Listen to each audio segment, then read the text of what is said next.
እሺ ይሄን መልእክት ለፈረንሳይ ልጆች፣ ለቄራ ልጆች፣ ለመርካቶ ልጆች፣ በአዲስ አበባ ዙሪያ ላሉ በአጠቃላይ ለሁሉም ኦርቶዶክስ ወጣቶች እንዲደርስ ተወዳጆች ከቅርብ ጊዜ ወዲህ አንድ አባት ስውት የሆነ ከቤተክርስቲያን ያፈነገጠ ትምህርትን እንዲያስተምሩ ምክንያት የሆነ ማህበር የትኛው ማህበር ነው? ፍኖተ ጽድቅ የሚባል ማህበር ነው። እናም ኦርቶዶክስ ወጣቶች ከዚህ በኋላ አቅማችንን ማሳየት አለብን። እነዚህ ሰዎች ለሚሰሩ ስህተት በቂ የሆነ ምላሽ ሰጥተን ሌሎች ሰዎች ከስህተታቸው እንዲታረሙ ማድረግ አለብን። ከዚህ በኋላ እንዲህ አይነት መልእክት የሚተላለፍ ከሆነ በእነዚህ ሰዎች ላይ እኛ ኦርቶዶክስ ራሳችን የደቦ ፍርድን እንፈርዳለን። አለቀ። እሺ ይሄንን ቪዲዮ በደንብ ኮፒ ሊንክ አድርጉ። መጨረሻቸው ይሄ ነው።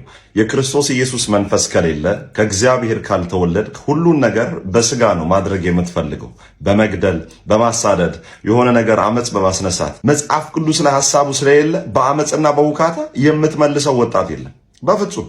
ኦርቶዶክሳዊ ወጣቶች በደንብ አድርጌ እነግራችኋለሁ።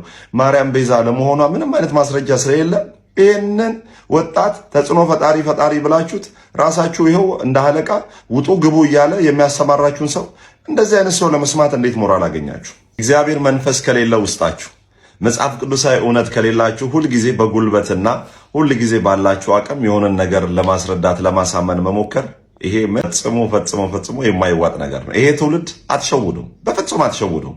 የሆነ ስስብልቱን በሃይማኖት ምናምን ገብተህ ነጠላ ለብሰህ ምናምን በፍጹም አትሸውዱም።